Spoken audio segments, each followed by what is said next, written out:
নমস্কার বন্ধুরা, দীঘা সিরিজের পরবর্তী পর্বে আপনাদেরকে স্বাগত জানাই। প্রথম দিনেই সন্ধ্যাবেলা পৌঁছে গিয়েছিলাম সমুদ্রের ধারে। ওহ, সে কি জলোচ্ছ্বাস! আমরা একসঙ্গে সবাই মিলিত হয়েছি আর এটা ওটা কিনে কিনে খাচ্ছি, টুকিটাকি জিনিস। আর এই ধরুন চিপস, এটা ওটা সেটা, খুব ভালো লাগছে। মেঘ গড়েছে আকাশে আর যে যা পারে পাথরের উপরে বসে ঢেউ দেখছে আর এটা ওটা কিনে কিনে খাচ্ছে। খুব মজা হচ্ছে সকলের। এদিকে ছোটরা বায়না ধরেছে গোলা খাবে, সেই গোলা কিনতেই দৌড়েছে রিতম, অনু, চাঁদ সব। প্রচন্ড ভিড় আজকে সমুদ্রের ধারটাতেও। গোলা তো রেডি, অনু আর রিতম খেতে শুরু করে দিয়েছে। আহ, কি আরাম! এই গরমে এইসব গোলা পেলে কার না ভালো লাগে। আহা হা, সমুদ্রের দৃশ্যটা দেখার মতো, কি সুন্দর যে দেখতে লাগছে বলে বোঝাতে পারবো না। তারপর সমুদ্রের ধারে তো এটা ওটা খেলনা এসব বিক্রি হচ্ছেই। ছোট তো কাঁদতে শুরু করেছে। এদিকে বৃষ্টিও নেমেছে অঝরে। ছোট দেখছে আর বৃষ্টিতে ভিজছে। এইবার দেখুন না কি হয়, একটু একটু করে বৃষ্টি পড়ছে আর একটু একটু করে সব সরে আসছে। আচ্ছা আচ্ছা, বৃষ্টি আরম্ভ হয়ে যাচ্ছে, সব খালি হয়ে যাচ্ছে, ফাঁকা হয়ে যাচ্ছে, আবার থামলে চলে আসছে। আমরা কিন্তু ঠিক দাঁড়িয়ে আছি।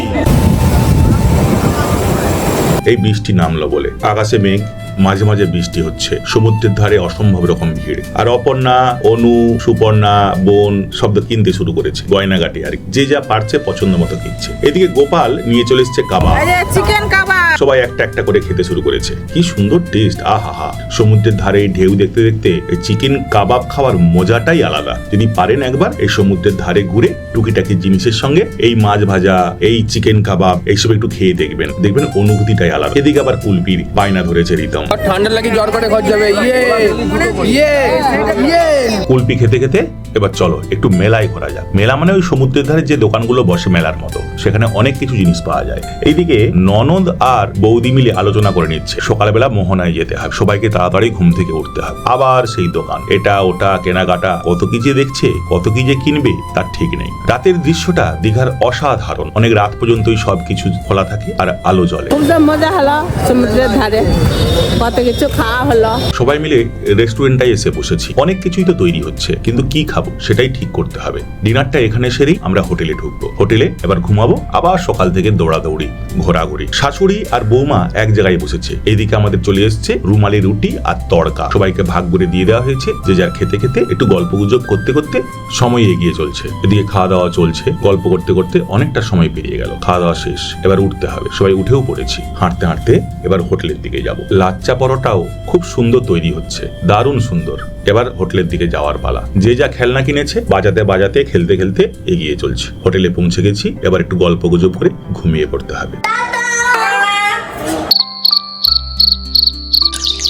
পরের দিন সকাল হলো। কয়েকজন মিলে সমুদ্রের ধারে চলে এসছে।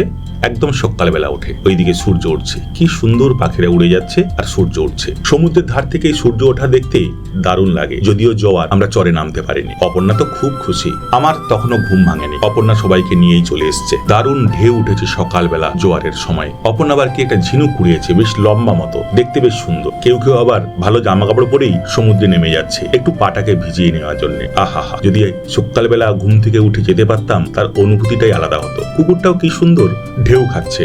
আহা হা হা, পশু বলে কি তাদের আনন্দ করতে নেই? তারাও আনন্দ করছে। বোন এইসবে ঘুম থেকে উঠে এলো, সঙ্গে মা। আমি তো এখনো বেরোইনি, কৌশিকও এখনো বেরোয়নি হোটেল থেকে। তাই এরা সেই গল্পটাই করছে। বাকি সব ঘুমাচ্ছে, আমরা চলে এসেছি। ওহ, খুব মজা। সকালের থেকে অ্যাডভান্স এরা। এবার একটু চাটা খেতে হয়। চা না খেলে সকালবেলা তো মুড ঠিক মতো আসে না। সমুদ্রের ধারেই একটা চায়ের দোকানে চা খেতে শুরু করেছে সবাই। ও বাবা, এখনই সব সমুদ্রের জলে নেমে পড়েছে। কি সুন্দর দেখতে লাগছে। আমরাও ভাবলাম সকালবেলায় নেমে পড়বো। আমাদের পাড়ায় কত গরু, তবুও গরু দেখে সবাই দাঁড়িয়ে পড়ছে।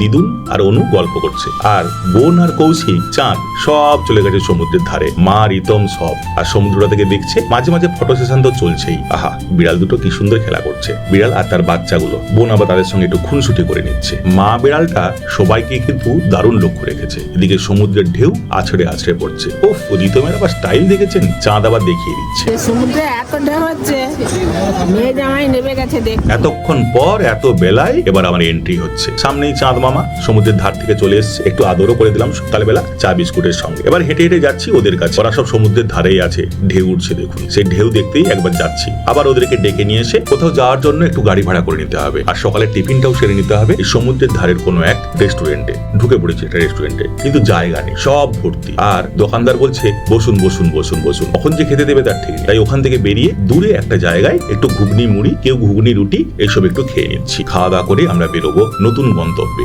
নতুন জায়গায়। দীঘার আশেপাশেই এই সমস্ত ঘোরার জায়গাগুলো আছে। দুটো গাড়ি ভাড়া করেছি, 14 জন তো কম নয়, একটা গাড়িতে ধরবে না। যাবো আমরা তালসারি আর উদয়পুর। উদয়পুর তালসারি যাবো, সেখানে নাকি অনেক কিছু জিনিস আছে দেখবো।